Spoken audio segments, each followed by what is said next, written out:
Хора, това е първата къща, която намерихме с рандонотика. Сега за първи път използвахме приложението с моите приятели и намерихме някаква къща. Малко и аз се разбрах как я намерихме. Някак си я намерих. Така. Там минаваме през някакви конища, така, глупости, мупости. Ето е къщата.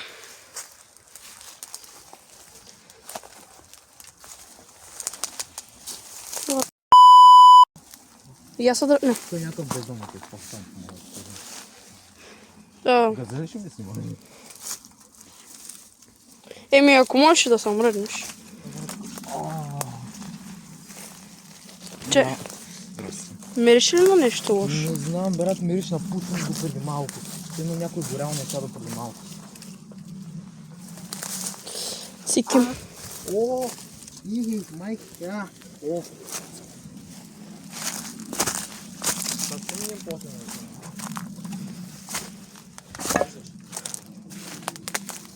Има маза. О, мазата. Той нещо като черга между тъй. Той има някаква бутилка на Queens там, стара. Ето е мазата.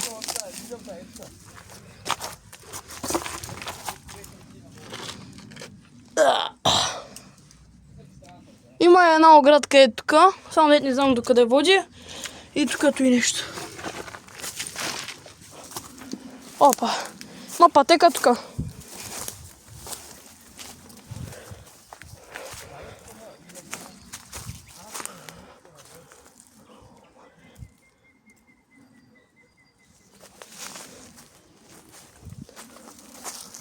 Има някакво тук такова. Значи хора, днес като виж бъде компилация от изоставени къщи. И това е първото, което намерихме с рандонотика. И чао, това ще бъде от мен за сега и ще открием други къщи после. Хора, втора част от компилацията, още една изоставена къща.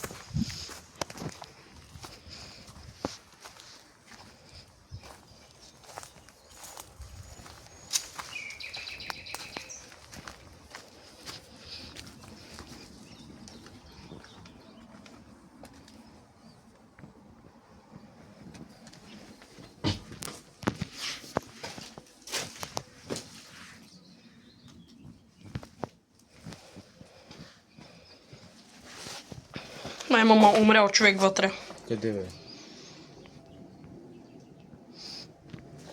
Колко мириш, бе? Голям презаразди. Колко мириш, бе? А може да го разбереш, бе? Не знам, брат, защото и катлегу е направено между другото. Не е направено катлегу, брат. Хубаво, да. И хора, тук цяло няма нищо много тук вътре. Той има кабел. А чай, кой има вътре в той? В който и? В това. О, брат, не искам да знам. Ма той прилича на ковчег, нали знаеш, на ковчег от картон. Да, знам. Не, хора, това е втората къща и ще има още после.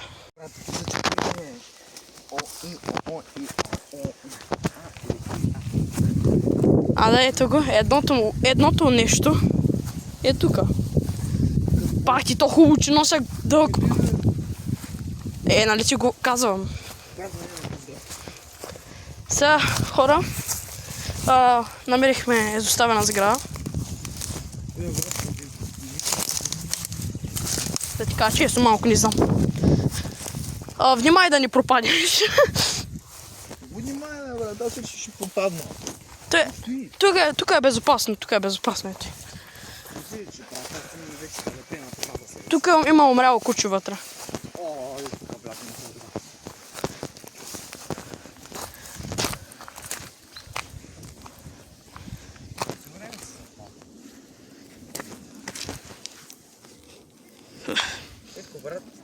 Сигурен ли съм? О, да, 100%.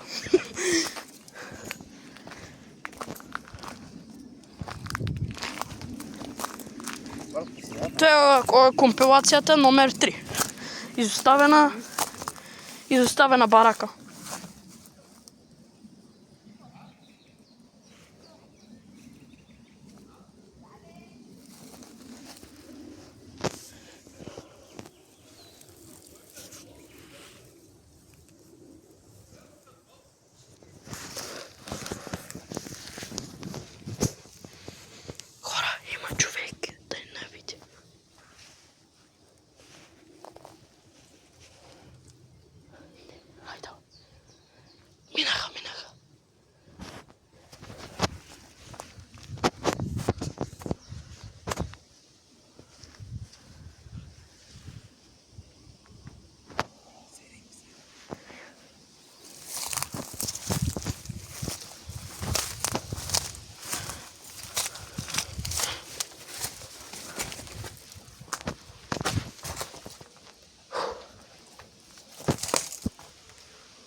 И хора, това ще бъде край на видеото. Това е третата сграда.